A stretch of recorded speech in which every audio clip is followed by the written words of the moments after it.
So as you can see, we're back at the Windows Metasploit console. One of the first commands to know is the word banner. And you'll see that as you type the word banner, if we type it again, it keeps changing the banner that's being used and assigned to the Metasploit console. Now, of course, there's no specific reason for doing this, but it's just quite fun to flick backwards and forwards. Now, the next one is actually to type the word help.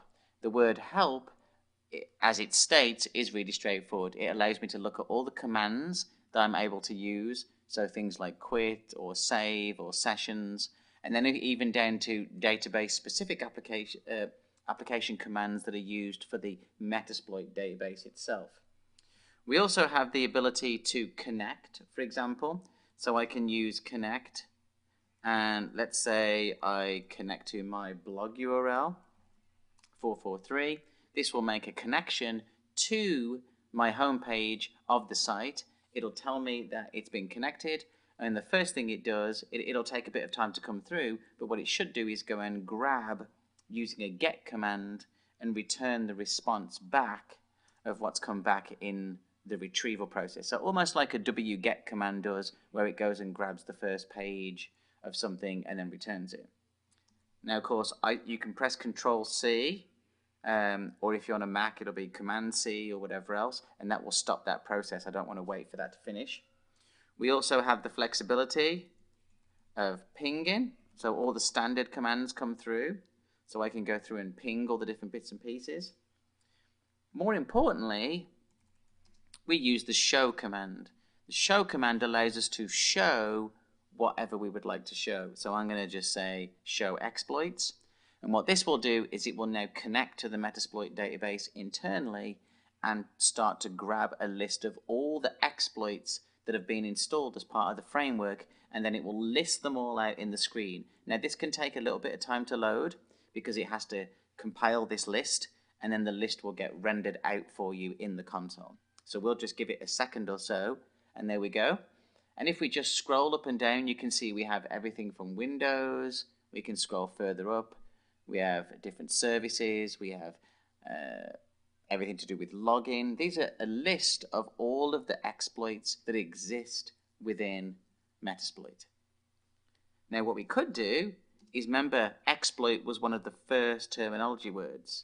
So I could now type show payloads, and show payloads does the opposite. It goes and gets me the payload syntax that we can use. So this one, for example, here, if we take this one, is a VNC injection and gives me reverse TCP console.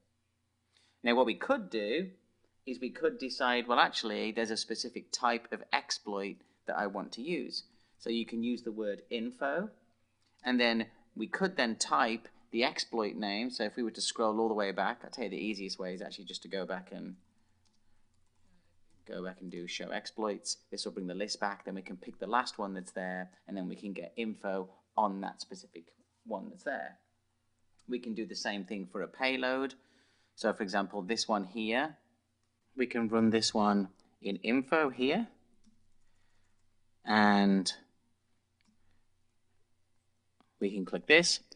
This will then load the details of that specific payload or exploit. So if we go back to our command here, it'll tell us exactly what it is, what platform, will it give us privileged access, who it was created by, but more importantly, what it will do is it will give us the parameters that need to be specified for usage of the exploit. So for example, our host is the target machine and the port that needs to be used for that one. So you can do exactly the same thing for any of the exploits. So for example, I could type in, let me get this right. I could type exploit. I could then do a Windows specific one. I could do an SMB, and if I do a 081, standard one, same thing appears. The syntax is very specific. You just have to browse through the path of exploit, etc., etc., etc. So now that we've got a list of those exploits available, we obviously need to know how to use those, and that's done using the use command. So I can actually go in and say exploit, the same one we just did, Windows, there we go, SMB, and then I can do the same one, MS08, and I can say use that exploit. Now notice what happens here. When we choose use, we then end up coming into MSF, exploit, and then in red, the actual one we're going to use. Now at this point, we can do show options, and this will give us the same information that we had previously, such as the parameters to use. Or what we can actually do is just type the word back, and the word back will take us directly to the MSF console itself. So we can flick backwards and forwards between various things. Now if I go back and choose use exploit again, then and if I do show options, oops, I can't type show options, there we go.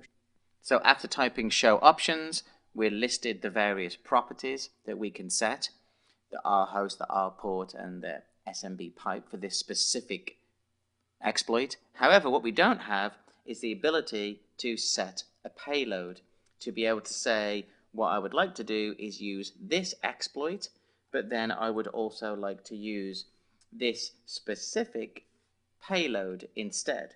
So this can be done by navigating kind of the same syntax, but we're going to use set payload, and then we get to type Windows, and I can type Meterpreter, and then I can do reverse TCP shell.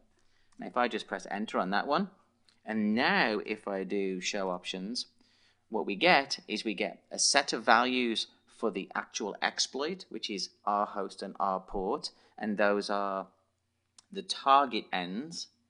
So if this was going to be my Windows XP machine, the R host would be the IP address of that, and then the port would be 445.